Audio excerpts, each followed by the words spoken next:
Monsieur le bâtonnier, chers confrères, mesdames et messieurs, l'incubateur du barreau de Montpellier est ravi de vous accueillir ce soir à son deuxième légal hackathon. Après une journée de travail depuis 9 h ce matin, nous voici à l'heure des pitchs. 6 projets, Click and Justice, Tadi, Storyboard, Centre de médiation, Safety et Alex, accompagnés de 6 coachs, Mélanie Parlot pour l'incubateur, Stéphanie Villaret pour le BIC, Justine Menu pour Entre Confrères, Gaël Com pour le Global Institute for Law and Innovation, Evan Dujardin pour le cabinet Simon Associés et Christophe Verger de WeSprint et Gravity Innovation, bien sûr, ont travaillé depuis ce matin pour faire progresser leur innovation. Nous allons procéder à un tirage au sort. Chacun des participants aura 5 minutes pour présenter son projet. Et le jury, vous aurez 5 minutes pour poser des questions. Je serai là pour contrôler les temps. À l'issue des pitchs, le jury se réunira dans la salle, qui est juste derrière, pendant 20 minutes, et délibérera sous la présidence de Mélanie, notre présidente de l'incubateur. Nous remercions les 6 coachs pour leur matinée, leur travail, Gravity Innovation cet après-midi qui a préparé les pitchs, et les membres de l'incubateur, Élodie, Marie-Isabelle, Eva, Jean, Daphné, Mélanie et moi-même, qui ont participé à ce légal hackathon. Maintenant, Marie-Isabelle, place au tirage au sort. Alors, je vais procéder au tirage au sort, et donc vous allez donc pitcher dans l'ordre qui va être le suivant. Premier projet Storyboard.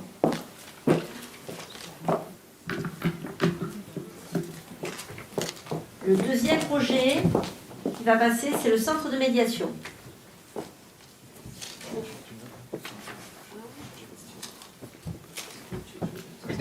Le troisième projet, c'est Safety.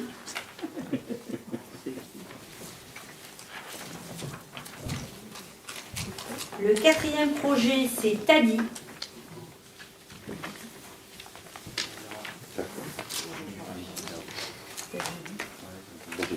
Le cinquième projet, c'est Click and Justice. Et enfin, le sixième, Alex.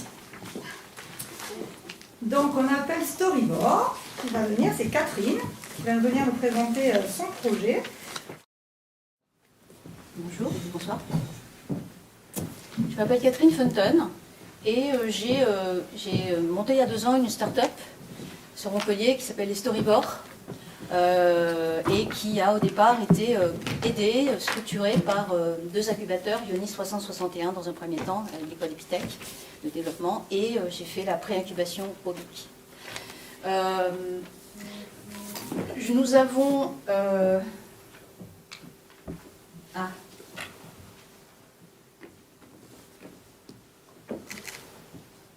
Voilà. Pendant 2 années, on a fait surtout de la R&D, un peu comme des makers, pas forcément complètement sur un mode de start-up. Nous avons développé un nouveau format innovant, digital, de narration, de storytelling, qu'on a appelé la SLED, qui est un acronyme pour Série littéraire enrichie de données visuelles et sonores, qui est un format qui se lit essentiellement sur des smartphones, en scrollant, et qui permet de faire de la narration innovante, ludique, un peu hybride, sous forme de série à épisodes. Pour ça, on a conçu un player de sled qui s'appelle Episodin et qui permet donc de lire des sleds et de les faire passer en scrollant sur son téléphone ou son smartphone ou son ordinateur. Et on a conçu une plateforme d'auto-édition de sled qui permet ici à tout le monde, sur un site web, de créer des sleds, de mixer des médias et de créer du récit immersif, un peu enrichi, hybride. Pourquoi je suis ici ce soir ? C'est parce que sur des problématiques juridiques, alors je cherche, où sont mes slides, c'est compliqué.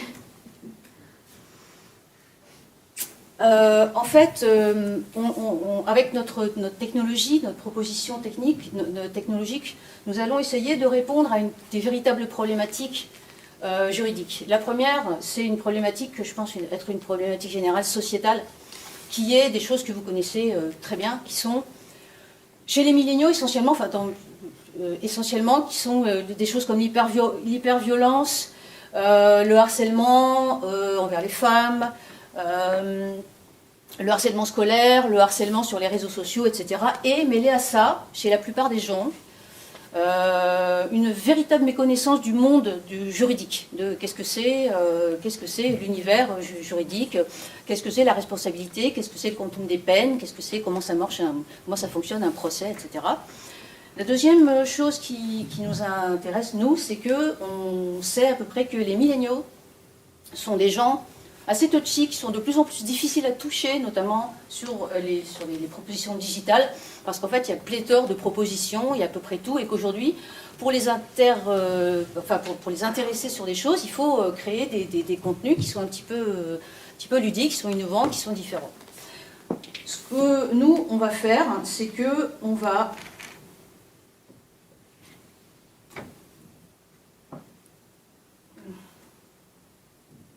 nous allons créer une collection de chroniques judiciaires dans notre format innovant, dans notre format SLED, qui s'appelle Rendez-vous au tribunal.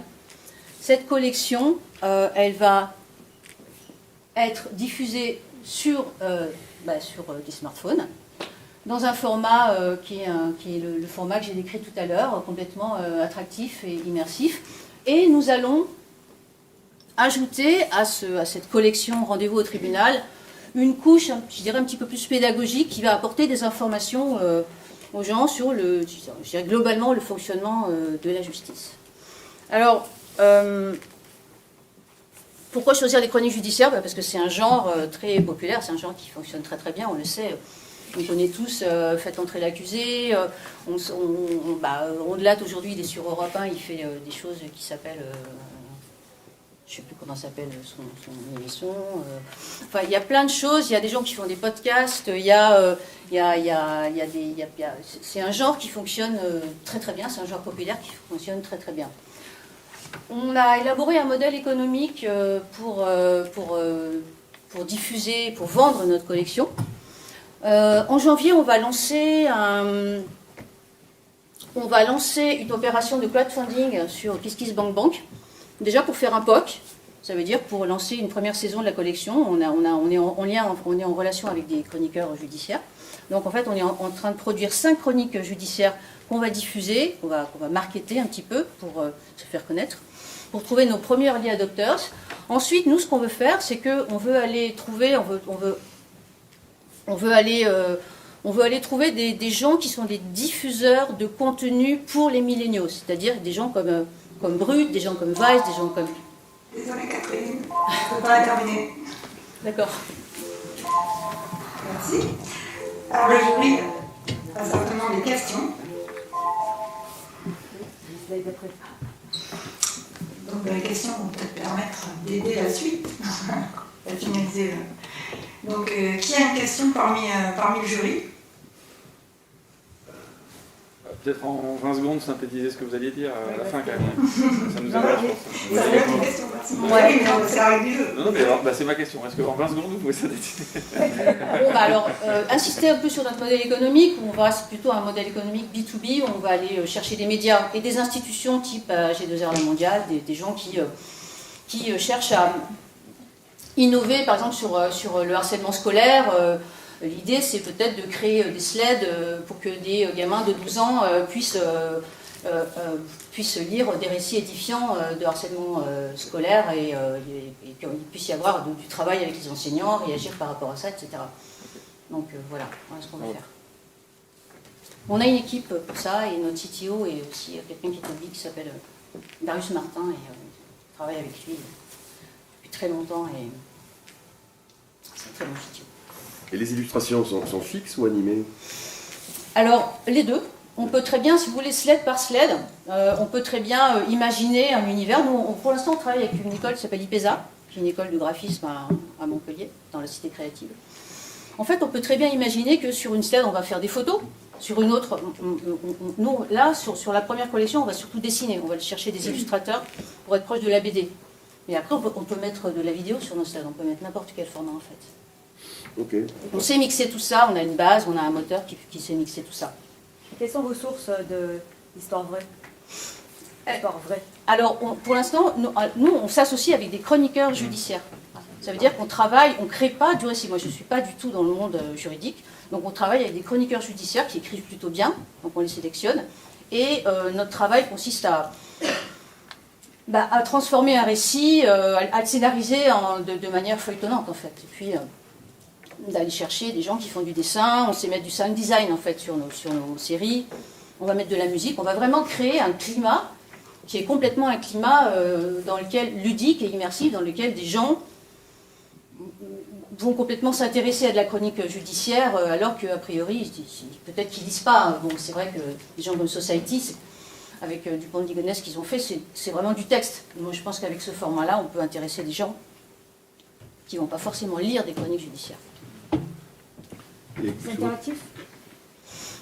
Alors, d'une certaine manière, oui, puisque on est dans l'interaction quand on lit une sled, mais on ne touche pas, enfin, c'est pas un jeu vidéo, c'est vraiment un récit, je dirais, relativement linéaire et classique. On suit, on vous raconte une histoire, avec un début, une fin, un drame, la justice qui agit, et à la fin, je sais pas, un expert judiciaire qui va vous donner deux, trois informations quand même un petit peu carrées sur pourquoi ça, pourquoi du sursis, pourquoi pas de sursis, qu'est-ce que c'est un avocat des parties civiles, ou des informations qui nous semblent assez intéressantes quand on ne connaît pas.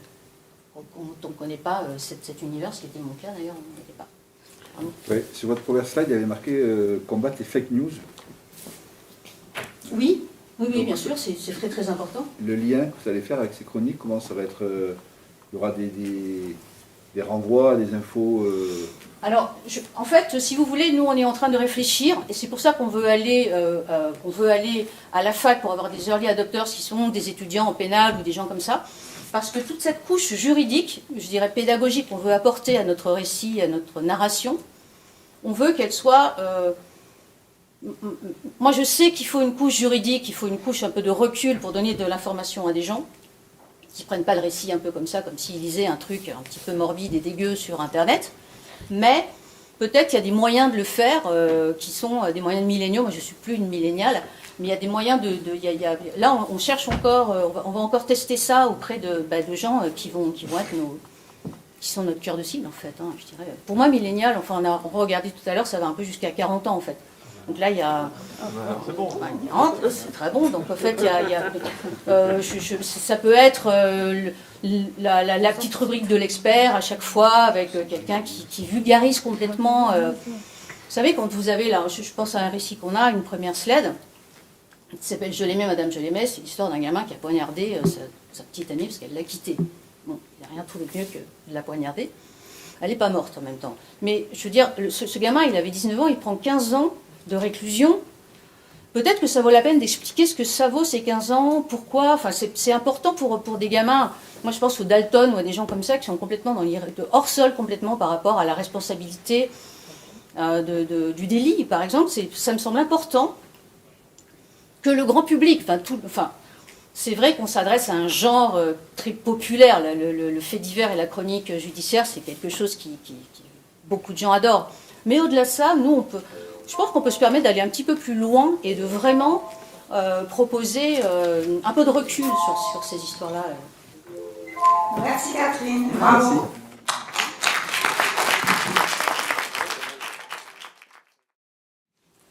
Dis Laurence, tu ne crois pas que notre centre de médiation du barreau de Montpellier devrait un peu passer à l'ère du numérique ?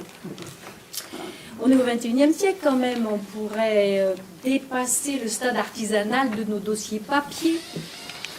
On pourrait on gagnerait bien du temps avec ça, et puis on arriverait à les suivre correctement, on arriverait à facturer correctement, et on arriverait aussi à faire des statistiques. Il faudrait vraiment qu'on passe au XXIe siècle. Alors, qu'est-ce que tu en penses ? C'est vrai que les petites structures, les tout petits cabinets d'avocats, les associations... sont des microstructures qui ne trouvent pas vraiment d'outils parce que ce qui est actuellement sur le marché, c'est des outils informatiques, des outils des logiciels de gestion qui sont complexes, très fournis et souvent très coûteux. Alors qu'en réalité, quand on veut passer à l'informatique, à l'heure de la tech, puisque c'est le sujet, eh bien, on peut commencer par remplir des besoins essentiels. Alors, en réalité, on a besoin de quoi? Eh bien, on a besoin d'un accès, d'un partage de dossiers à distance. Ça, c'est ce que nous a appris le Covid, finalement. On a besoin d'un agenda partagé pour, si on doit eh bien, partager un agenda avec quelqu'un, un collaborateur, un associé, un ami. On a besoin d'un volet facturation et comptabilité, ça c'est quand même assez important également. Et puis, on a enfin besoin d'un outil statistique pour savoir un petit peu où est-ce qu'on en est, quel bénéfice tirer de notre activité, ou en tout cas de notre expérience. Voilà. Bah, tu as raison. Bah, tu sais ce qu'on va faire? On va s'inscrire au légal à Cato. On va apprendre des choses. On va être coaché. On va savoir comment s'y prendre. Et là, vous avez donc Laurence, Guilhem, Bonjour. qui sommes venus. On arrête un peu notre dialogue. On s'adresse à vous. Et on vient vous dire que on a trouvé la solution. On est en train de la trouver. Et il nous faut un peu de temps. Et on va y aller pas à pas. Donc ce qu'on va décider de faire, c'est écouter de tout ce qu'on a appris. Et bien vous savez, on va commencer par faire un benchmark. Si. Un benchmark, donc un état de l'art. C'est-à-dire en fait une étude de marché sur les outils qui existent déjà. Donc on mettra aussi en forme un cahier des charges, on sait faire. Mais c'est pas facile. Un cahier des charges de nos besoins, il va falloir bosser. Et il va falloir collecter auprès de nos confrères, des membres de l'association, nos besoins. Pas facile, il va falloir se faire aider, on l'a bien compris.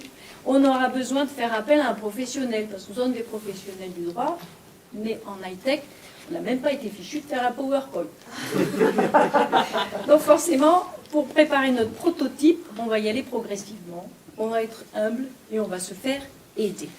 Alors, pour vous dire quand même le nom de notre projet, parce que ça, on n'a peur de rien, c'est Easy Class.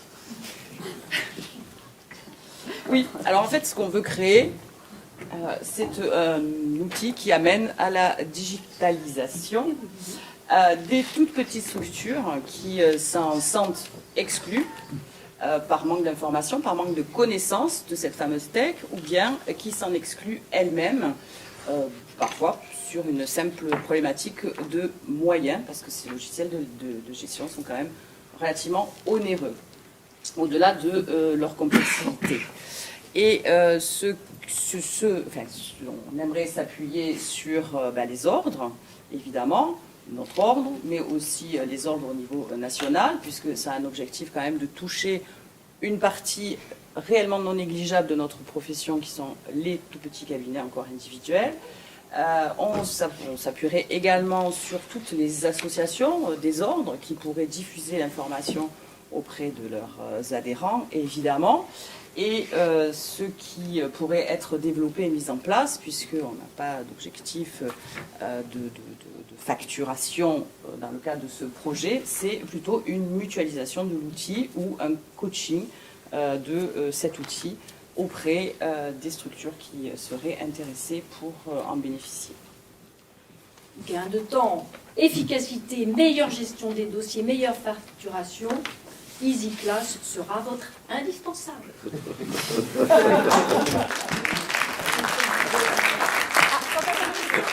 C'est vrai, question. Alors, timing respecté, maintenant place aux questions. On vous écoute. J'ai une petite question. Dans le cadre est-ce que vous avez déjà regardé dans le benchmarking dans la journée ce qui existait, notamment le RPVA V2 qui a l'air de recouvrir la gestion des dossiers, la facturation, l'agenda et le partage de... Voilà. On nous a indiqué cette hypothèse, on nous a fait un éventail de tous les possibles. Après, il va falloir effectivement explorer toutes ces pistes-là. Celle-là, je ne pense pas. Alors, qu'on nous l'ait dit. c'est le RPVA2, sauf erreur de ma part, il vient juste d'être installé là. Non, ça fait un an. Ah non, alors on ne parle pas de la même chose. Non. En tout cas, merci de la proposition. Ça fait partie de nos champs de recherche. Easy Class, en termes de positionnement, on est sur quoi? On est sur des solutions existantes en moins cher? Sur des solutions, vas-y. Des solutions plus simples, Oui. plus simples, vraiment plus basiques que les logiciels de gestion cabinet d'avocats actuels qui comprennent toute la procédure, qui comprennent des tas d'informations qui ne sont pas forcément ni d'ailleurs utilisées, ni nécessaires quand on veut simplement gérer son cabinet ou son association, puisqu'au départ on était là aussi dans le cadre de l'association du centre de médiation pour gérer justement cette problématique, mais qui est très proche de celle d'un cabinet d'avocat, l'entrée des dossiers, l'identité des clients, etc. etc. Donc on veut limiter en termes de fonctionnalité à des besoins essentiels pour en limiter évidemment le coût, voire si on y arrivait, un coût dérisoire, minime, enfin inexistant même. Vous connaissez la solution Optimus Avocat? Ah non, Optimus Avocat, non. Il est gratuit. Elle est gratuite dans le logiciel libre. C'est un confrère qui a développé ça dans l'Est de la France. C'est une solution qui a pour objectif en réalité de faire exactement ça. Alors c'est à moins. C'est évidemment, comme on n'a pas des masses, j'imagine, ils n'ont pas des masses de centaines de milliers d'euros en termes d'ergonomie, c'est pas encore extraordinaire, mais le but c'est ça. Mais j'ai une question, c'est que là j'ai l'impression que l'objectif c'est simplement de la gestion. Mais aujourd'hui, est-ce que vous n'auriez pas intérêt peut-être à aller un peu plus loin, et notamment parce que en termes de marketing et de publicité quand même qui s'ouvre aux avocats, et tout ce qui est référencement internet, qualification du client, parce que ça c'est les outils aujourd'hui qui à mon avis sont indispensables pour qualifier les clients qui viennent le plus gros flux aujourd'hui qui est internet. Je sais. On a une notion marketing à peu près égale à zéro, nous, avocats. Donc, on est en train de muter, on est en train de changer. Et donc, votre remarque est pertinente parce qu'on voit un peu le gap entre ce qu'on nous demande en termes de marché et puis la réalité de nos cabinets où on a le nez dans le guidon et dans nos dossiers. Mais visiblement, cette notion-là, il faut qu'on l'intègre et votre remarque, elle est bonne puisque finalement, c'est peut-être ça qui manque à notre projet. Hein. Alors, c'est vrai aussi qu'on est parti d'une idée qui est une des problématiques qu'on rencontre dans notre association. Et là, depuis ce matin, on ne fait qu'ouvrir, changer de direction, etc. Je ne vous cache pas que la journée d'aujourd'hui, en dehors du pitch, c'est vraiment une découverte avec énormément de pistes. Donc merci à tous, hein, j'en profite. Parce que voilà, on est parti d'un besoin avec une idée à coller et on arrive à des choses aujourd'hui qui sont multi-pistes, multiformes, etc. Donc oui, il y a aussi cet aspect du marketing qu'il ne faut pas qu'on néglige. Et justement, puisque vous arrivez avec le chapeau centre de médiation, donc du coup je pensais que vous alliez nous donner une proposition technologique dans le cadre de la médiation ou dans le cadre d'usage par des centres de médiation. Et en fait, je ne sais pas si le fait de vouloir créer un nouvel outil de gestion de cabinet, alors qu'il y en a quand même pas mal de toute taille déjà, est-ce que c'est pas plutôt en reprenant votre casquette et votre connaissance du terrain de la médiation et des médiations que ce serait plus intéressant de se dire, parce que finalement vous arrivez à cette maison, mais quel est le rapport entre le centre de médiation et EasyClass? Zéro, hein. Le centre de médiation n'est qu'une association qui doit être gérée comme n'importe quelle association, sauf qu'on a des dossiers. Oui. De toute façon, on ne peut pas confidentiellement détailler l'intérieur des dossiers médiation. Donc en fait, c'est la gestion et nous perdons beaucoup de temps dans ces gestions papier, ce que je disais, et on aimerait être plus performant pour pouvoir mieux être à disposition de nos médiés, un peu comme les d'accord. Voilà. Oui, au départ, c'est de la gestion. Alors, de la gestion de dossiers dans le cadre du centre de médiation du barreau, mais la gestion de dossiers, elle est aussi relativement proche de la gestion du cabinet d'avocats. Ah, c'est fini. C'est fini. Ouais, voilà. Merci Catherine et merci.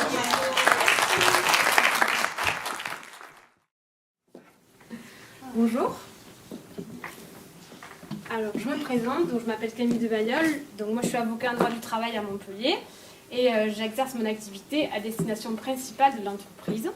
Et donc, le projet que je vais vous présenter aujourd'hui, c'est pour décliner notre obligation en tant qu'employeur d'assurer la santé et la sécurité du salarié à son poste de travail, que je décline en projet et en idée pour permettre à l'entreprise d'assurer cette obligation. Donc, protéger le salarié et assurer la sécurité juridique de l'employeur. Effectivement, cette problématique a des conséquences très irritables pour le chef d'entreprise. quand la santé et la sécurité du salarié ne sont pas assurées, ça entraîne quoi? Ça entraîne de l'absentéisme, ça peut entraîner du turnover et pour le salarié, un mal-être dans son poste de travail.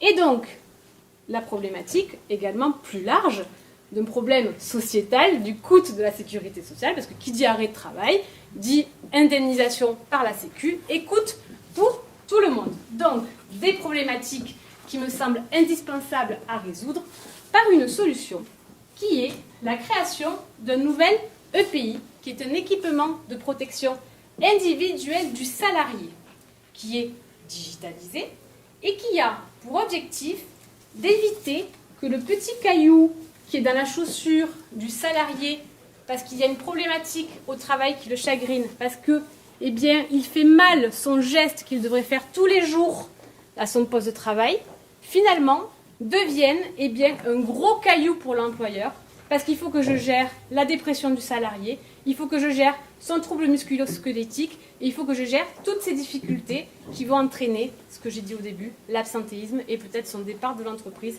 et tous mes coûts indirects. Donc, mon nouvel EPI, qui va être safety, eh bien, est prévu pour avoir une relation ascendante-descendante, c'est-à-dire ascendante, il y aura 3 outils principaux dans cette application et dans ce site. Un outil au regard de la santé mentale, c'est-à-dire que de façon récurrente, on va s'assurer que le salarié, avec toutes les connaissances qu'on a en santé au travail mentale, eh bien, est parfaitement aligné dans son poste et dans son organisation. Donc grâce à ce premier outil dans l'application, on pourra savoir s'il y a un problème. Le deuxième, au niveau de la sécurité physique, donc le salarié aura à disposition continue les éléments qu'il doit mettre en place en sécurité dans son poste, par des tutos, par la fiche de poste qui retrace en termes de sécurité qu'est-ce qu'il doit respecter à son poste de travail. Et enfin, pour moi établir mes documents obligatoires, notamment le DUERP, il faut que j'ai l'information par le salarié des risques qu'il constate à son poste. Donc une remontée de l'information, donc un ascendant, un descendant, un ascendant, pour que le salarié eh bien, me dise, voilà, là, j'ai remarqué qu'il y a un problème, donc je vous le signale de suite, parce que si je lui demande 6 mois plus tard par la réunion annuelle, il ne s'en rappellera pas, parce qu'il l'a constaté à l'instant T. Pareil, s'il vit un accident du travail, eh bien, grâce à ça, il pourra me le signaler de suite, et pas me le dire 2 ans après, quand je l'aurai licencié, que j'aurai un contentieux, mais ça, c'est ma petite parenthèse qui me gratte à moi. Donc, une relation ascendante-descendante, un accès personnalisé à son compte santé-sécurité, donc au même endroit, il aura toutes ces informations qu'il pourra consulter quand il le souhaite et quand il est en situation de travail. Une application qui se veut en élaboration collaborative, c'est-à-dire que je suis en phase de conception avec les entreprises partenaires qui ont des salariés, qui ont ces problématiques, pour justement avoir quelque chose qui est vraiment adapté à la situation et adapté à la problématique santé-sécurité dans l'entreprise qui est concernée. Dans la visée, il y a des acteurs qui vont être impliqués, et notamment les institutions de prévoyance, parce qu'aujourd'hui, on est obligé d'avoir un régime de prévoyance et un régime frais de santé, qui coûte des fois très cher à l'entreprise et qui augmente les coûts. Et si on fait appel à Safety, l'assureur pourra vous proposer un prix compétitif pour cette prestation. Un partenariat suivi, ça sera un abonnement et une possibilité de prestation supplémentaire pour avoir un accompagnement plus poussé par l'équipe de Safety. Et enfin, des atouts qui seront une effectivité, une productivité, tout sera légal et permettra d'être encadré dans l'obligation de sécurité résultat. Et surtout pour le salarié, une simplicité d'utilisation parce que l'application sera facile, ludique et sera surtout pluguée avec tout ce qui concerne la gestion de ses congés ou autres dans l'entreprise. Merci.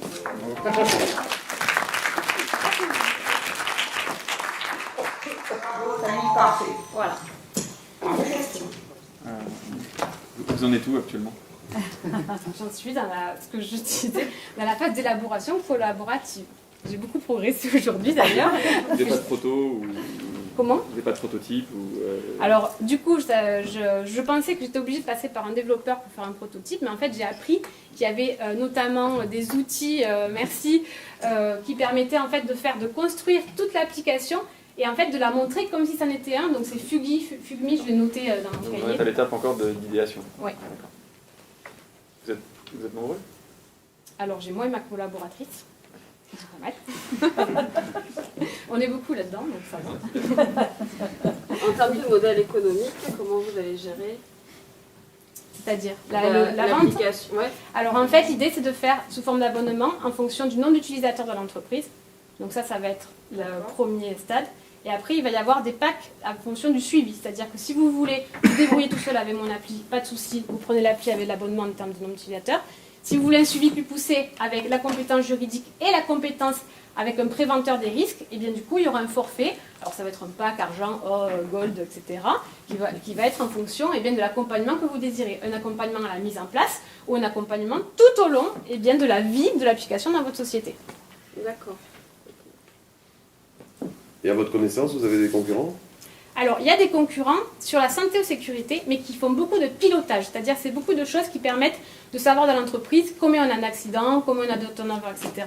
Mais il n'y a pas vraiment de concurrents qui fassent une boucle. Moi, ce qui est important, c'est le descendant-ascendant. Parce que la sécurité au travail, le premier acteur, c'est le salarié. Et on oublie souvent que le salarié est aussi là pour protéger sa santé, sa sécurité. C'est écrit dans le Code du travail. Et souvent, on nous pose beaucoup d'obligations.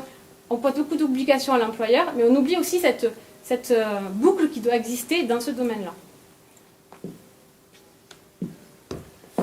Oui. Vous parliez de partenariat dans le cadre de l'élaboration. Est-ce que vous avez envisagé du coup de faire déployer l'application avec des grands comptes, des assureurs ou même des, je sais pas moi, la Sécu ou autre pour déployer et inciter du coup à Alors l'idée l'utilisation? effectivement c'était pour justement pouvoir avoir un impact plus grand au début. C'est-à-dire, en fait, comme j'ai des assureurs qui proposent des contrats de prévoyance ou frais de santé qui souvent, enfin moi je le vois chez mes clients, quand il y a beaucoup de sinistralité, ils se prennent un petit courrier en septembre pour dire que ça va augmenter assez cher. L'idée de dire voilà, en fait au lieu d'être toujours dans la réaction face à une sinistralité, en fait on vous maintient votre prix. Par contre, il faut mettre une mesure de prévention. Une mesure de prévention qui a un effet bénéfique pour l'entreprise, mais pour la collectivité globale, parce qu'en fait, derrière, il n'y a pas que l'entreprise qui paye un complément, il y a aussi nous tous, par la sécurité sociale, qui payons les IJ ou les remboursements de frais de santé. Donc c'est un levier, effectivement, pour le... Et Camille, alors j'avais une question bête, c'est-à-dire que si les salariés refusent de rentrer dans la boucle numéro 1, santé mentale, ça va nous coincer, disons. Et deuxième sujet, effectivement, s'adosser à la CARSAT qui fait la prévention des risques professionnels, mais l'idée c'est d'adosser ça à un cabinet, qui a derrière un conseil juridique. Oui. Alors après, il peut y avoir une plateforme éventuellement si ça se découpe sur toute la France, et moi je ne suis pas avoir une plateforme de confrères qui sera judicieusement sélectionnée par moi-même pour pouvoir, un réseau, quoi. avec la qualité attendue, pour répondre. Mais en fait, le salarié, comme je l'ai dit tout à l'heure, le mot important c'est EPI. Aujourd'hui, le salarié qui ne met pas son EPI est sanctionnable. Donc en fait, je voudrais l'intégrer comme un EPI dans l'entreprise. Parce que c'est là pour protéger sa santé, sa sécurité. C'est pas fait pour faire du folklore.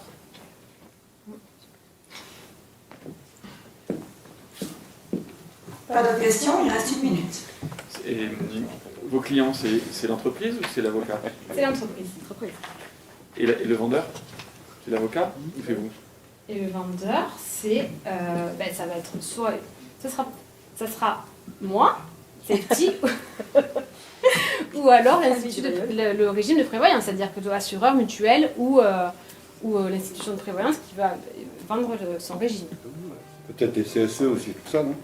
Alors le CSE peut être effectivement force de proposition en disant ça serait bien dans le cadre du CSCT de mettre ça en place dans l'entreprise, tout à fait. Ils peuvent être au courant de ce projet, de cette idée, pour l'inciter à l'entreprise à la mettre en place.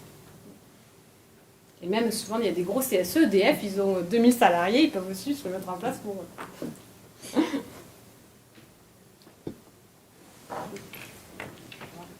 Bravo, il restait 9 secondes. Merci,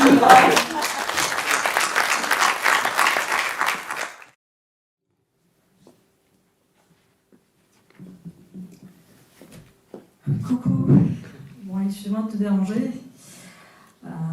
C'est vrai que je t'appelle pas souvent et en général quand je t'appelle, c'est pas la joie. Mais là actuellement j'ai quelques problématiques. Je sais que tu es de bons conseils et du coup je t'appelle. Bon, écoute, voilà, tu connais le litige que j'ai avec le père de mes enfants. J'ai été menacée récemment par lui, donc voilà, je ne sais pas quoi faire. J'aimerais être renseignée un peu sur mes droits.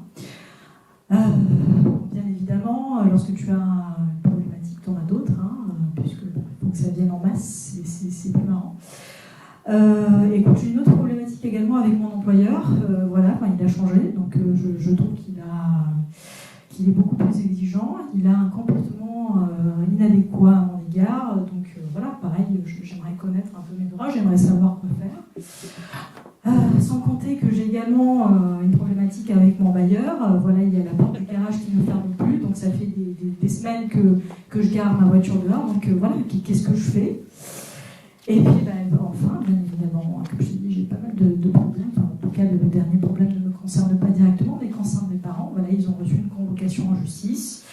Si j'ai bien compris, ils sont convoqués à une expertise judiciaire en référé. Et si j'ai bien compris, il faut un avocat. Donc, voilà, je t'appelle, je veux bon conseil. Qu'est-ce que je fais? Google? Écoute, Google, oui, comme tout le monde. Je suis allée sur Google. Qu'est-ce que tu veux? On est saturé d'informations. L'information est surabondante, c'est jamais du sur-mesure, c'est jamais du personnalisé.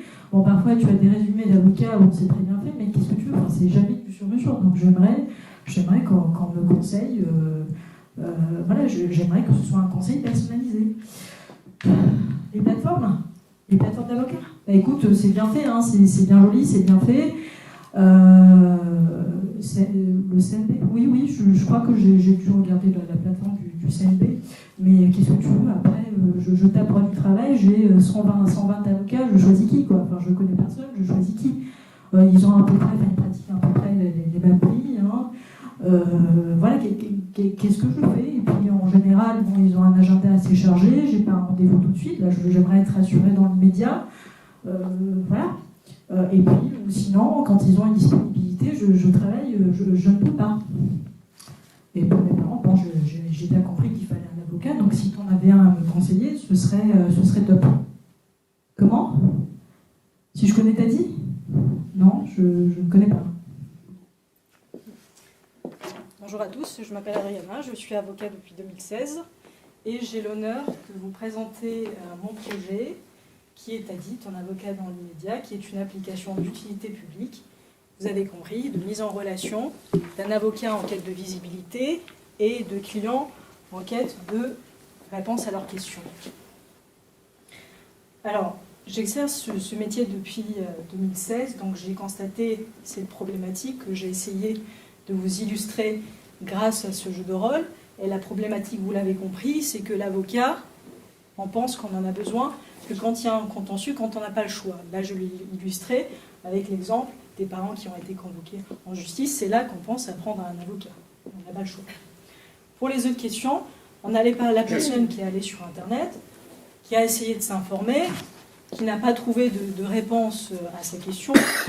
Dans la réalité, qu'est-ce qui se passe? C'est le cas. On va chercher une information sur Internet, sauf que c'est jamais du sur-mesure. On va aller voir une association, sauf que il arrive souvent que l'association nous donne des réponses plutôt théoriques. On est beaucoup plus dans la théorie que dans la pratique. Pareil, c'est jamais du sur-mesure. Les plateformes, c'est pas de l'immédiat. T'as dit, ton avocat dans l'immédiat, c'est la mise en relation immédiate, dans l'immédiat, c'est-à-dire que vous avez un avocat qui est disponible de 9h du matin jusqu'à 14h, donc il a été convoqué, il est en audience à 9h, il est en référé ou en pénal ou en famille, par exemple. Il a du temps, il sait qu'il va passer à 14h, il va se mettre en disponible sur l'application et il va optimiser son temps. Donc il va, pendant ce temps, gagner de l'argent, il va avoir un revenu complémentaire. Et vous avez en face une personne qui est inquiète, voilà, qui a besoin d'être rassurée dans l'immédiat, et Tadi apporte donc une solution à cette personne-là et la rassure sur le moment. Donc, on va mettre en relation des besoins complémentaires, vous l'avez compris, le besoin du justiciable qui a besoin d'une réponse rapide, fiable et peu onéreuse, et le besoin de visibilité de l'avocat, le besoin de développer de nouveaux marchés, notamment le marché du conseil. Merci. Voilà. Merci.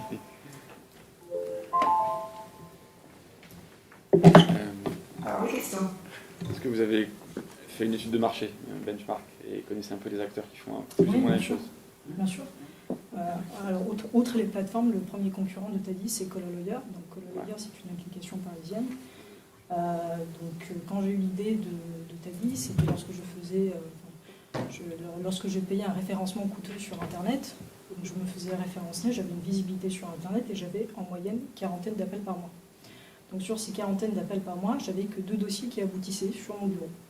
Il n'y avait que 2 dossiers du contentieux, le reste c'était que je rassure. Voilà. J'ai besoin de connaître mes droits, je suis là en train de rassurer la personne. Écoutez, vous avez 3 options, option 1, option 2, option 3. La personne est rassurée, elle ne me rappelle plus. Donc vous avez les plateformes, Cololoyer. Alors Cololoyer, comment on se différencie avec Cololoyer? Cololoyer a changé plusieurs fois de business plan. Ils étaient au début sur les particuliers. Aujourd'hui, ils sont plus sur du B2B. Donc, ils proposent pas mal de forfaits au B2B. Et pour les particuliers, ils proposent, par exemple, 20 €. Pour 20 €, vous avez 20 minutes de communication. Sauf que moi, j'estime que quand on est avocat et qu'on arrive au bout des 20 minutes, on ne va pas dire à la personne qu'on est au bout du téléphone, voilà, écoutez, votre temps est écoulé, je suis désolé, rappelez ou prenez un nouveau forfait. Donc ce qui se passe en général, et c'est la réalité, on va avoir une personne, un avocat qui va s'engager pour 20 € 20 minutes. Au final, pour 20 €, il va conseiller pendant, allez, on va dire en moyenne 40 minutes. Donc ça fait du temps quand même consacré et on va dire ça fait des revenus complémentaires qu'il aurait pu avoir qu'il n'a pas. Donc Cololoyer, c'est ça. Cololoyer également, c'est quoi? On a toujours cette image un peu froide de l'avocat qu'il faut casser. Puisque aujourd'hui on associe l'avocat à des problématiques, à du contentieux.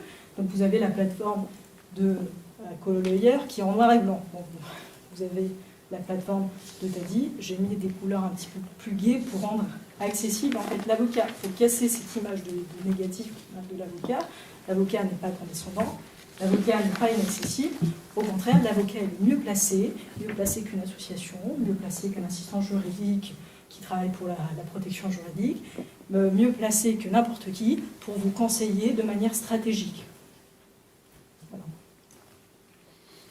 Et alors, je vois que vous êtes donc 15 minutes, 15 €, et vous partagez comment ces 15 €? C'est-à-dire que l'avocat prend combien là-dessus? Alors, vous avez compris qu'il y a une commission. C'est un business plan qui n'a pas été testé, donc on est parti sur 15 minutes, 15 €. C'est-à-dire que dès que l'avocat prend l'appel, c'est 15 €. C'est-à-dire que même s'il reste 5 minutes ou 6 minutes au téléphone avec la personne, c'est 15 €. Donc c'est un premier forfait de 15 minutes, 15 €. Et au-delà de 15 minutes, on va facturer à la minute. On a mis 1,5 € la minute, ce qui fait pour 30 minutes un peu moins de 40 €. Ce qui est tout à fait raisonnable et accessible à tout le monde. Mais encore une fois, c'est un business. Mais là, il y aura un pourcentage pour... Dans tous les cas, il y a un pourcentage. Alors on est parti sur 10 € pour l'avocat et 5 € pour l'application. D'accord. Pardon, mais je ne vois pas tellement la différence avec Cololoyer. On est à 20 minutes, 20 €, donc 1 € la minute, et là on est à 15 minutes, 15 €. Donc, pardon, mais bon, il y a du dépassement, c'est ça qui... Alors, s'il y a du dépassement, en fait, chez Cololoyer, l'avocat n'est pas rémunéré. D'accord, alors que là, oui, alors que là, l'avocat est rémunéré, et aussi Cololoyer. Cololoyer, c'est pas de l'immédiateté, c'est pas de l'instantanéité. Vous appelez un numéro qui appelle l'avocat, et l'avocat ensuite vous appelle.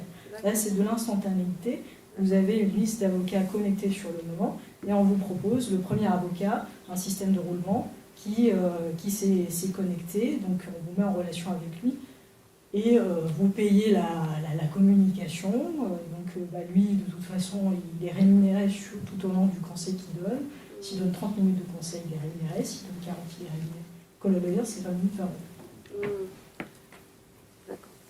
€. Est-ce que vous avez analysé la profondeur de marché? Alors, profondeur des marchés, ce qui est indéniable, c'est que le marché du conseil, c'est un marché de niche où on n'a pas de dominant. Et le marché du droit en général, c'est un marché où vous avez des acteurs qui ne sont pas des avocats qui le dominent ou qui commencent à le dominer. C'est problématique, puisque qui mieux placé que l'avocat pour connaître les problématiques qui se posent et pour trouver les meilleures solutions. C'est pour ça que je dis d'utilité publique. Pourquoi c'est une application d'utilité publique? On vous parle aujourd'hui de l'encombrement des juridictions. Pourquoi il y a de l'encombrement des juridictions? Parce que ça ne fait pas partie des mœurs, on ne se fait pas conseiller, la prévention, le Non, mais conseil je dis juridique ça en votre préventif faveur, hein. n'existe Je pas. pense en que la France. profondeur de marché joue en votre faveur. C'est-à-dire que l'avenir est devant vous, c'est ça que je veux dire en fait. Et il y a de la place pour plusieurs acteurs, moi je pense. Complètement. Hein. Complètement.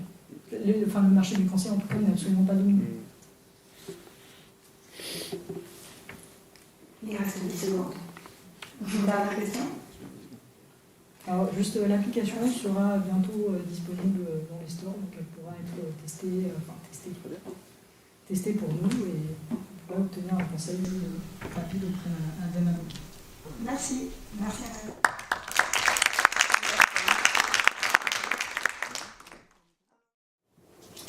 Bonjour à tous, donc David Guyon, avocat au barreau de Montpellier. J'interviens essentiellement en droit public et c'est de cette manière-là que j'ai eu l'idée donc du click and justice. Alors je vais essayer de vous mettre en diaporama, je vais le mettre en grand écran. Hop. C'est pas bon. Écoutez, on va rester comme ça. En bas à droite. Et en bas, Juste avant. et en bas à droite.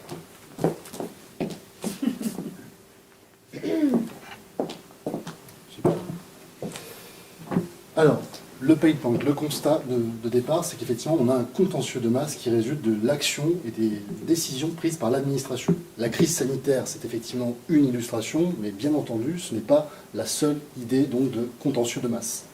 La deuxième chose, c'est qu'effectivement, on a constaté que les justiciables sont de plus en plus friands de conseils juridiques et d'informations juridiques. Mais le problème, c'est l'accès au droit, notamment par le coût de la justice, notamment du coût de l'avocat. Donc le constat est le suivant.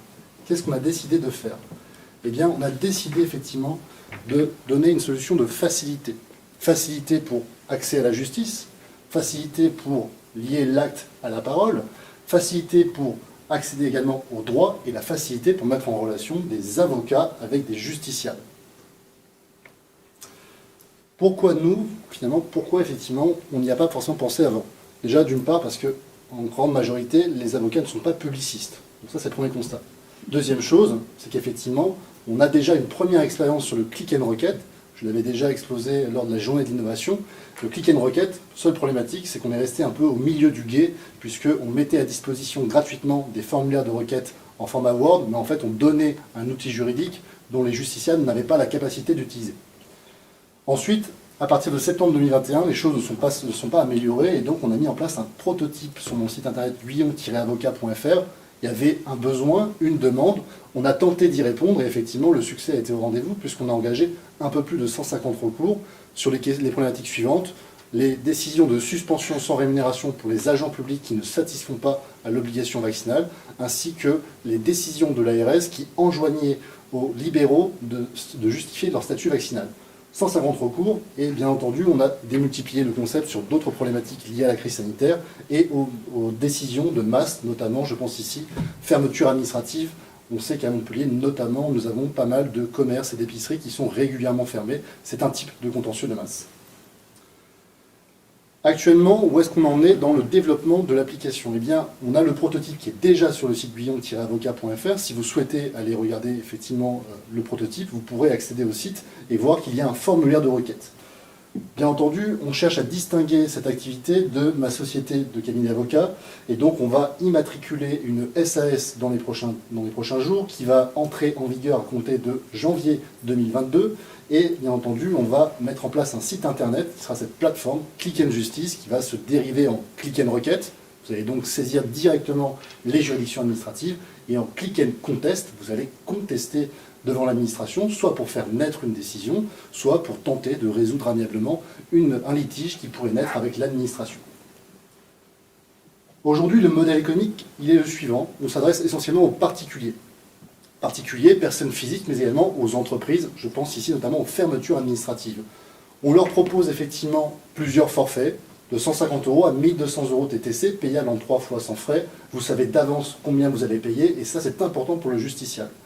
Notre cœur de cible, en réalité, va dépendre des libertés défendues. Si par exemple vous contestez le port du masque dans les écoles, alors votre cœur de cible, ce sont les parents d'élèves soumis au port du masque dans les écoles. Si vous contestez les fermetures administratives, alors votre cœur de cible, ce sont les chefs d'entreprise. À terme, nous voulons nous orienter vers les cabinets d'avocats, puisque qui dit contentieux de masse dit donc une multitude de recours devant les tribunaux administratifs. On a 54 en France, ce qui veut dire que potentiellement nous pourrions avoir un réseau d'avocats dans les 54 tribunaux administratifs de France. Et enfin, les institutions publiques, parce que oui, si on est capable de faire naître des contentieux de masse, on doit également pouvoir proposer un service à l'administration pour gérer ces mêmes contentieux de masse. Quels sont les points forts du projet? Eh bien, en fait, on fait de la requête individualisée. C'est-à-dire, on parle de vous dans cette requête, on ne parle pas d'un contentieux lambda. Il n'existe pas de recours collectif en droit administratif, ce qui veut dire que vous pouvez effectivement être une dizaine sur le recours, cela ne voudra pas dire qu'il y aura forcément votre situation. On garde le même niveau de qualité juridique à un prix qui est relativement acceptable, et bien entendu, c'est immédiat, c'est-à-dire qu'il faut compter à peu près 40 minutes entre le moment où vous payez la prestation et le moment où la requête est envoyée sur le télérecours. À l'heure où je vous parle, j'ai une notification sur mon téléphone, ma secrétaire vient de déposer une requête. Voilà. Alors, des questions, s'il vous plaît. Alors, on me dit qu'il y en a qui vous posez des questions dans le micro, s'il vous plaît.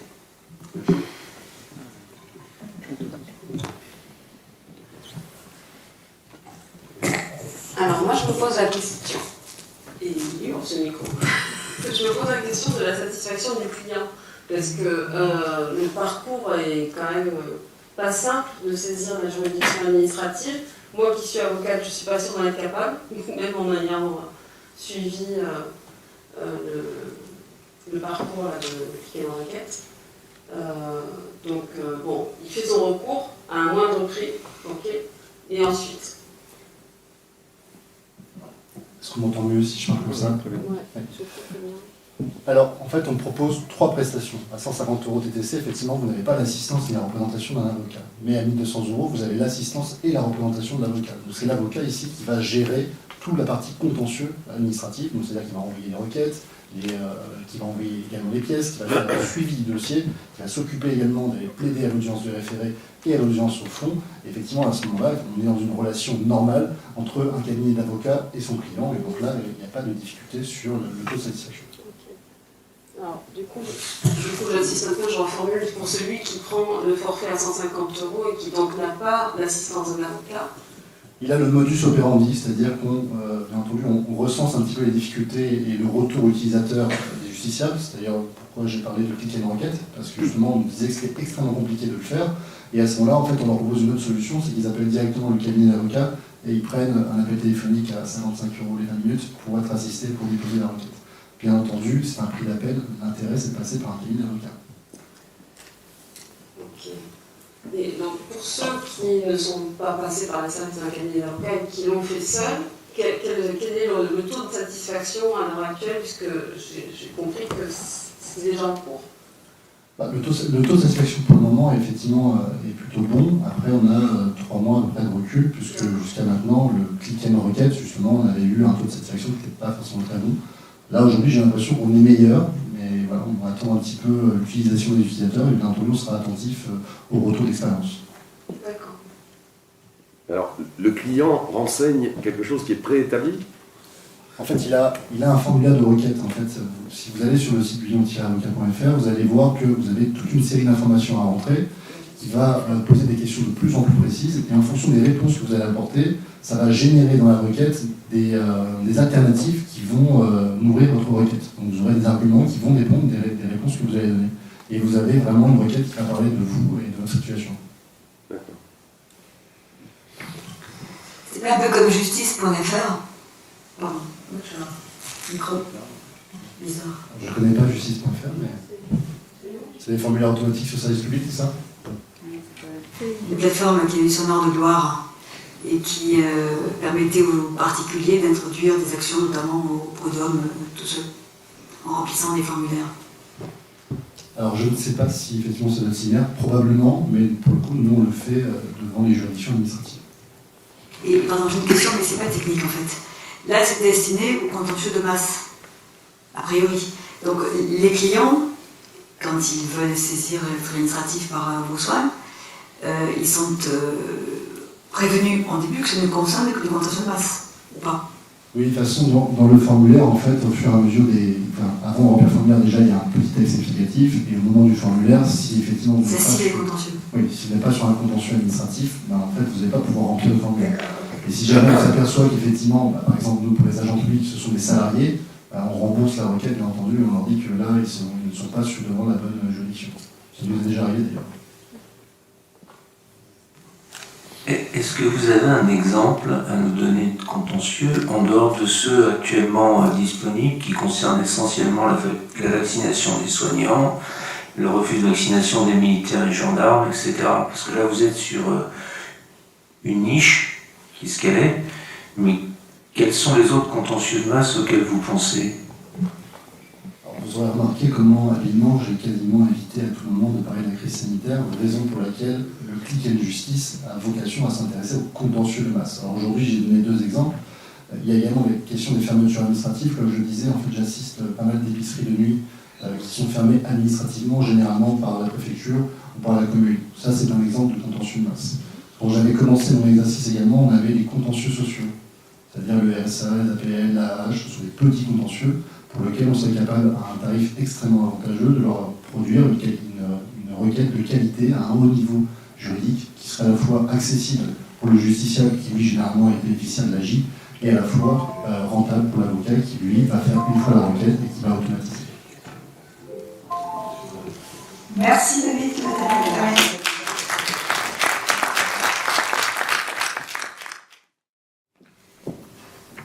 Est-ce que vous saviez qu'après le coût d'un avocat et le long délai d'une procédure, l'accès à l'information juridique est le 3e obstacle pour les citoyens français à l'accès au droit et à la justice?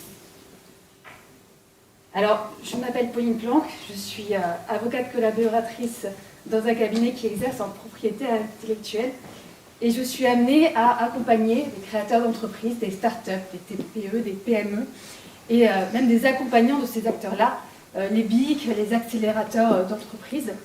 Et ce sont des acteurs qui se posent énormément de questions et qui ont pourtant un mal fou à accéder à des informations qui soient justes, fiables et accessibles. J'ai tenté l'expérience de me mettre à leur peau et de taper sur Google une petite recherche « Comment protéger ma marque ?» Les résultats étaient très décevants. Sur un premier site, immédiatement, on m'a proposé une prestation payante, sans même d'explication, sans aucun conseil. Le deuxième site n'était pas plus concluant. Un site qui est pourtant dédié aux entrepreneurs m'envoie un article long d'une page avec des notions complexes que je ne comprends pas en tant que néophyte du droit et que je ne digère pas. Dans l'article, par exemple, avant le dépôt de marque, pour cela, il faut d'abord choisir une marque qui soit un signe distinctif. La marque ne doit pas être un terme décrivant le produit ou le service, la description étant commune à tous les objets de la même espèce. Les signes génériques, usuels ou nécessaires sont exclus. Il faut vérifier que le signe choisi ne soit pas une marque déjà antérieure, et pour cela, il faut confier à l'INPI, je ne sais pas qui c'est, de réaliser une recherche d'antériorité. Bla, bla, bla. C'est trop long, c'est trop complexe, je ne digère pas l'information, et surtout, je n'ai aucune garantie a priori de la justesse de l'information, de la fiabilité, car à aucun moment je n'ai affaire à un avocat. À aucun moment on me dit que l'information est dispensée par un avocat.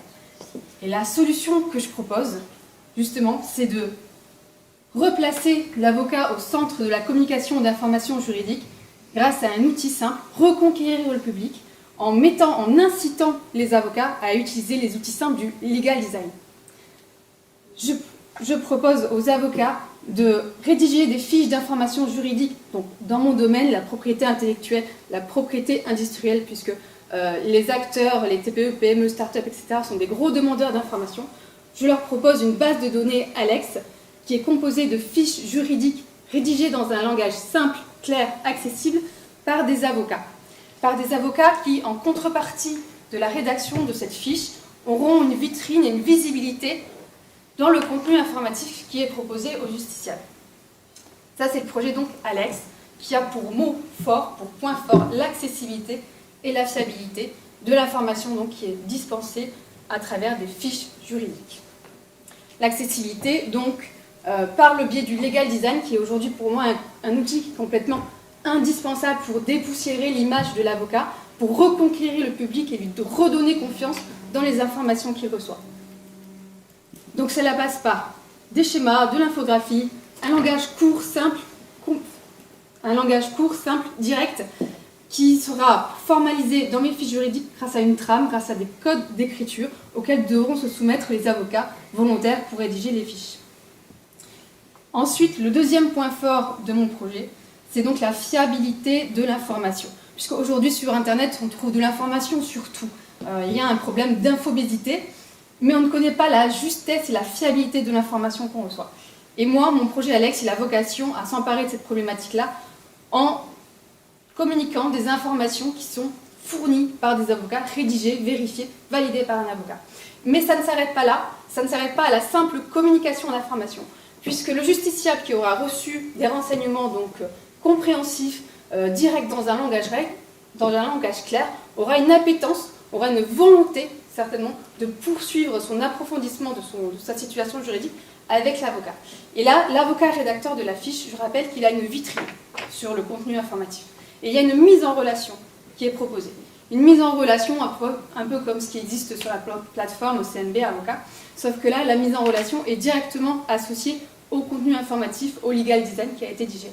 Donc, prise de rendez-vous, poser une question écrite, une consultation, etc. Pour moi, le projet donc c'est un projet gagnant-gagnant, donc autant pour les créateurs d'entreprises, les utilisateurs, que pour les avocats eux-mêmes, puisqu'ils auront leur visibilité, etc. Je termine, Alex n'a que des qualités, il est fiable, il est accessible.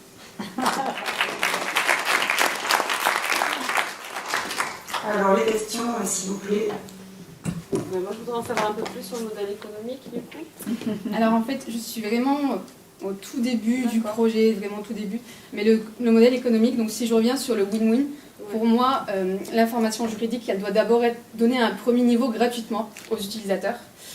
Ensuite, s'ils veulent obtenir des informations qui sont plus approfondies ou des contenus qui sont plus développés, et je pense directement à des vidéos peut-être de formation, etc., là, ils devront payer un accès pour l'information plus approfondie.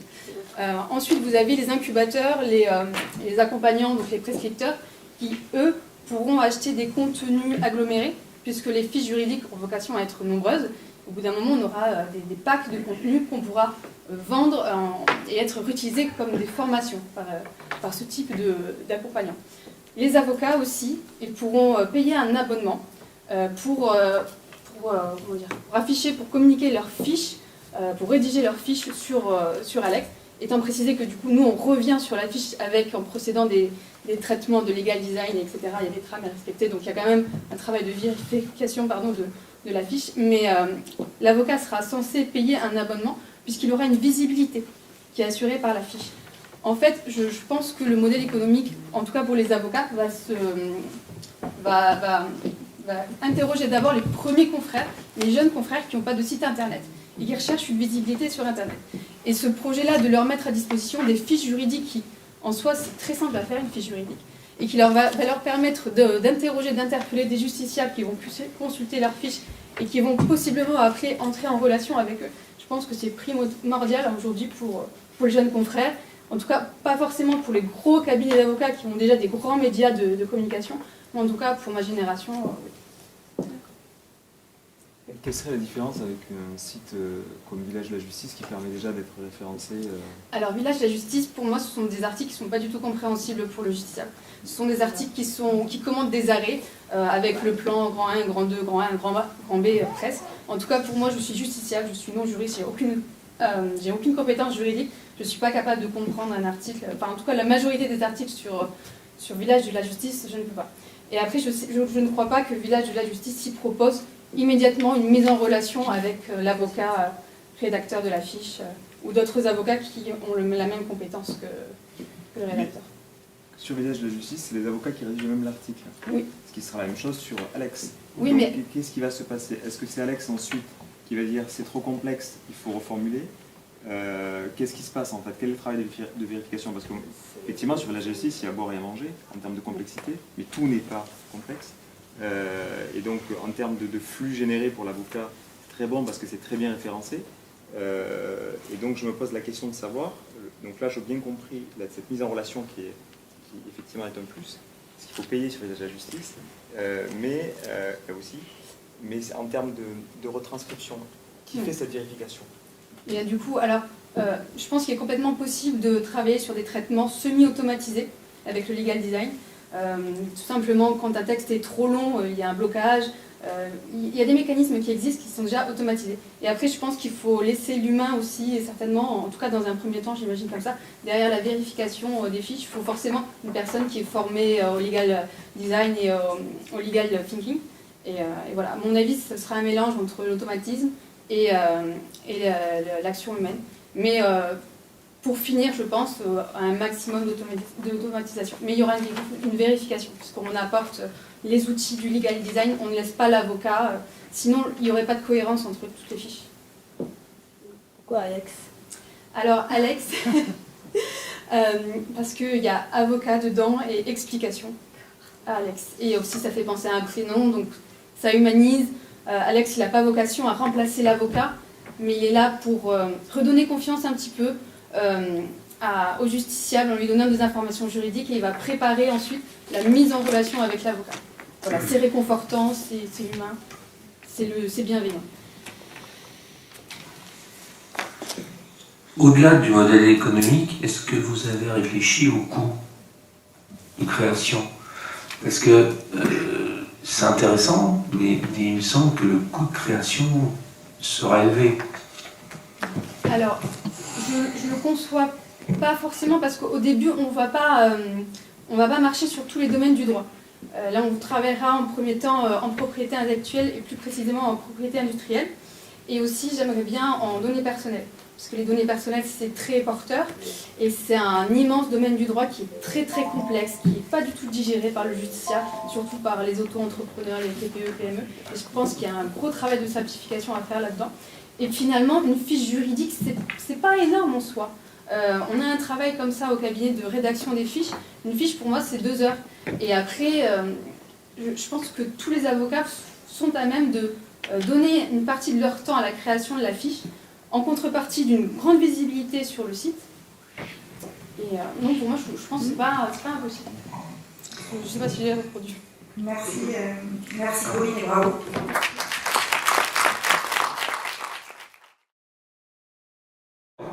Le vainqueur donc du Legal Hackathon et qui a le prix, c'est le projet qui s'appelle Safety.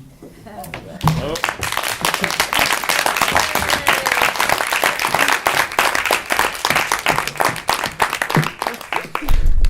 Félicitations. Félicitations. Simon, tu précises quel est le prix? Alors, le prix qui est décidé, c'est la possibilité de suivre le diplôme d'université Legal Tech, qui est donc certifié par Montpellier et Stanford, que j'ai l'honneur de diriger. Donc, c'est pour ça que je suis là, en fait. Okay. Et voilà. Et donc, c'est l'université de Montpellier. C'est un prix qui permet notamment aux professionnels de le suivre, parce que c'est tout en démat, donc c'est comme Netflix en fait, tu choisis tes cours, tu les regardes quand tu veux, et les évaluations aussi. Et d'ailleurs il faut tirer le chapeau pour l'immense succès et la grande qualité de ce DU à Gaël Combe ici présente, puisque c'est son entreprise. Il a été coach ce matin. Voilà, c'est son entreprise qui assure la prestation technique du DU.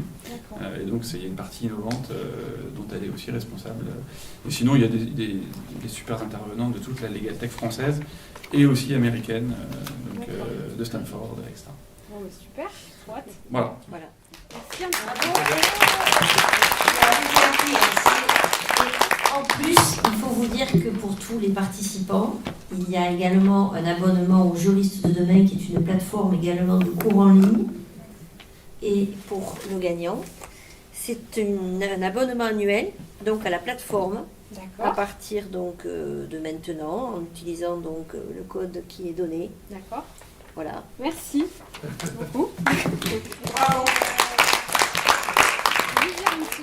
Je voulais juste dire merci à tous les coachs de ce matin, parce qu'en fait, c'était super, parce que le projet avec lequel on est arrivé, il a été vu par 6 personnes différentes, avec des angles différents. Donc en fait, on n'avait pas forcément pensé, enfin moi en tout cas, ou des questions que je ne m'étais pas forcément posées. Donc du coup, c'était super. Donc il y avait une valeur ajoutée vraiment aux interventions. Et du coup, mais merci de votre temps, parce que du coup, ça a passé la journée à nous aider. Et voilà, je suis super contente. Je m'y attendais pas, donc merci.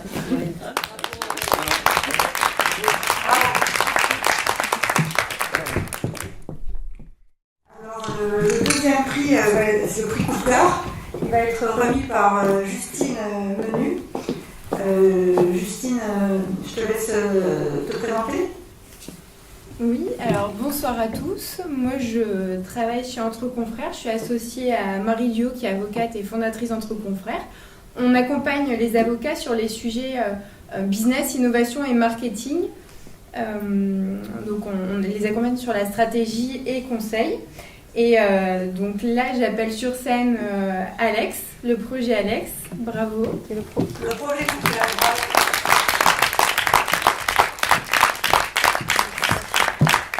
Alors, on va vous accompagner 2 heures avec nos experts en fait. Et donc, on va faire un peu comme ce matin, on va challenger et vous apporter des conseils pour le projet. Voilà. Et vous avez également un abonnement donc, à la plateforme Juriste de demain qui est de 6 mois. Donc, en votre qualité de prix coup de cœur. Écoutez, merci beaucoup, merci à l'organisation, au jury. Vraiment, oui, on est vraiment, comme disait Safety, on est vraiment parti d'un projet initial qui a évolué au fur et à mesure des interventions des coachs. Et vraiment, merci. Bravo. Et en tout cas, merci de votre participation, merci de votre travail toute la journée. Et vous avez chacun un prix. Vous avez chacun un prix, vous avez tous un abonnement donc au Juriste de demain pour 3 mois qui vous est offert par le Juriste de demain qu'on va vous donner tout à l'heure. Donc Mélanie, peut-être on voulait appeler donc M. Bâtonnier, Nicolas Bedel-Duzan, également M. Bourdin pour la mairie, et puis Mélanie pour le mot de clôture. Nicolas. Ben, félicitations. Merci Christophe et merci à Monsieur le maire de nous avoir reçus. Je sais que ça a été très, très chaleureux aujourd'hui. On m'a parlé d'un accueil 5 étoiles. Et je pense qu'avec cette municipalité, nous partagerons... J'y ai pensé en rentrant sur cette place et quand j'ai vu la photo de notre consoeur emprisonné chez les Mollahs, je me suis dit que nous partageons un certain nombre de valeurs communes. La valeur des droits de l'homme et puis également les valeurs qui consistent à aider ce que Georges Frêche appelait Montpellier la surdouée. Et notre barreau aujourd'hui prouve qu'on est dans l'avenir. Et d'ailleurs, je me disais, quand je pense qu'il y a ce barreau-là que j'ai écouté aujourd'hui et le reste du barreau qui est farouchement contre le vote électronique, je me dis qu'il y a vraiment 2 mondes et que c'est le choc des cultures. Mais je suis certain que vous représenterez demain et que, de toute façon, le vote électronique, irrémédiablement, on finira par l'installer à Montpellier. Voilà, bravo à tous et bravo pour ces super projets.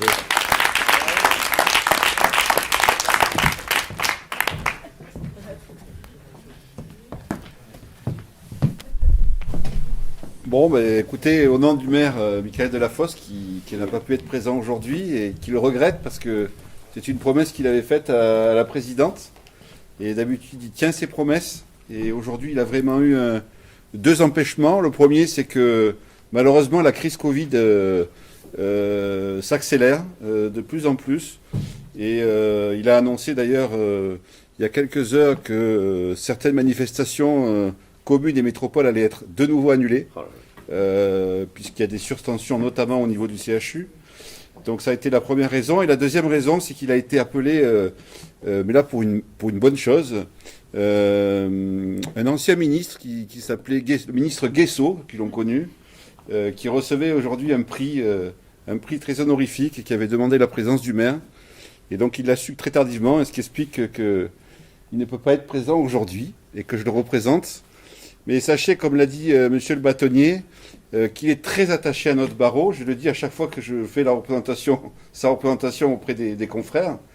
Il est très attaché à notre barreau. Et le portrait qu'il y a sur le parvis en est la démonstration. Et plus encore, le souhait de vous accueillir tous ici aujourd'hui, dans cette salle, qui est notre salle du conseil municipal, là où se prennent de grandes décisions pour notre ville.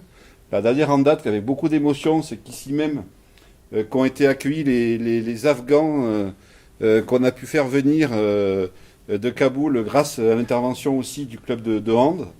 Donc c'est une salle qui est marquée de plein d'histoires. Nous y participons tous les 2 mois lors de nos conseils municipaux. C'est assez vigoureux, hein, parce que nous avons un maire qui, contrairement au maire précédent, laisse la parole, notamment à l'opposition. Et donc c'est bien de pouvoir accueillir aujourd'hui votre congrès, votre 2e congrès.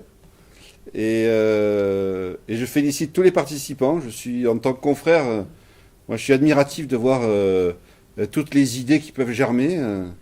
Et effectivement, je rejoins M. le bâtonnier sur le vote électronique. Quand on voit ça, on se dit qu'il y a vraiment dans notre barreau des gens qui sont dans un autre temps. Et donc je félicite tous les participants. Je ferai bien entendu un compte-rendu précis à Monsieur le maire. Et merci pour votre accueil. À mon tour.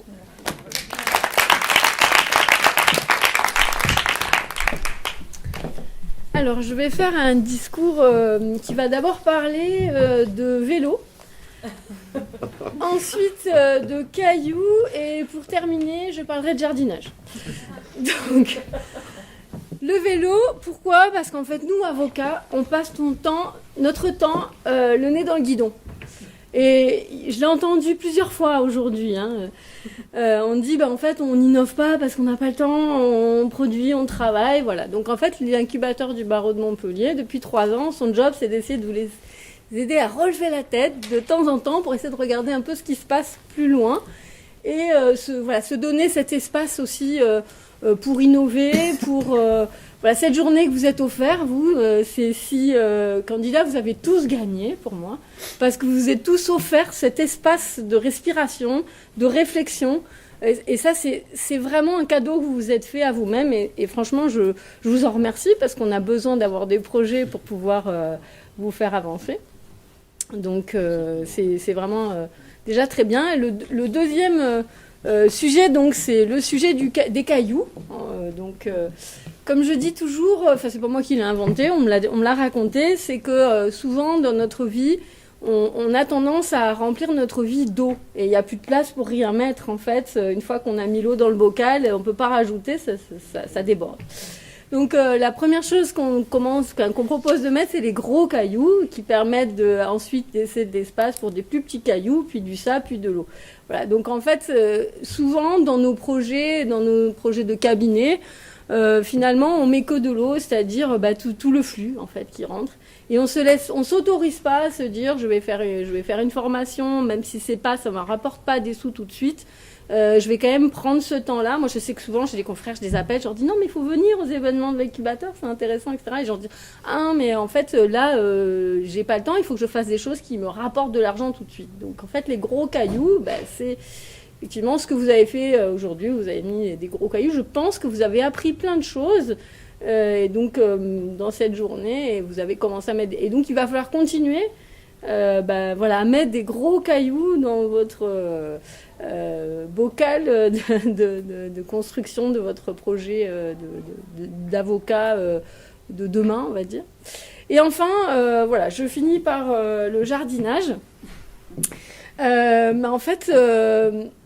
Aujourd'hui, nous, l'incubateur, ce qu'on essaye de faire, et ce qu'on essaye de faire depuis 2017, et plus exactement février 2018, c'est de planter des graines. Voilà. Donc vous avez vu, aujourd'hui, on n'est pas hyper nombreux. On aurait aimé qu'il y ait un peu plus de monde, même si d'un point de vue sanitaire, c'est pas génial. Mais donc en 2018, on a commencé à planter des graines. On a fait une inauguration où on a parlé de quoi? De legal design. On était le premier incubateur en France à faire venir quelqu'un pour parler de langage clair et de legal design. Et donc, on a planté cette graine-là. C'est pas pour autant que c'est grâce à nous que ça a poussé, mais il se trouve quand même que, aujourd'hui, on a un projet qui a parlé de ce sujet-là. Et on sait que, c'est un sujet qui commence à germer, à pousser. Et puis, il y a 2 ans, on a fait un légal hackathon et on avait quelques projets. Et on avait pas mal de monde, plus qu'aujourd'hui. C'était encore une graine de plus qui commence à pousser, puisqu'on a eu quand même 6 projets. On a eu du mal à voir nos projets il y a 2 ans. On a même été plus ou moins tous obligés de candidater et de faire partie du concours pour avoir le nombre de projets. Aujourd'hui, il y a eu 6 projets qui ont Et donc, c'est une deuxième graine, voilà. Et donc, on espère que tous, autant que vous êtes là, vous considérez que l'innovation, ça fait partie des choses qu'il faut planter un peu tous les jours, et que donc l'année prochaine ou celle d'après, il y aura peut-être plus de projets, plus de monde dans la salle aussi, qui permettra de faire vraiment grandir notre barreau qui a besoin de se transformer malgré tout. Voilà. Et pour finir quand même, je voudrais remercier toutes les personnes qui sont présentes, à la fois les membres de l'incubateur qui ont vraiment participé activement à faire que cet événement soit possible, Monsieur le bâtonnier, Christophe Bourdin, mon confrère, pour représenter la mairie, tous les membres du jury qui ont fait l'effort de venir jusqu'à ici pour participer donc, à ce concours. Et toutes les personnes présentes dans l'assistance plus généralement. Et bien sûr, tous nos candidats qui se sont quand même mis franchement dans un grand inconfort. J'imagine que vous n'avez pas passé une journée facile, mais c'est grâce à vous que cet événement a pu avoir lieu. Voilà, j'ai certainement oublié plein de trucs, mais je m'arrêterai là.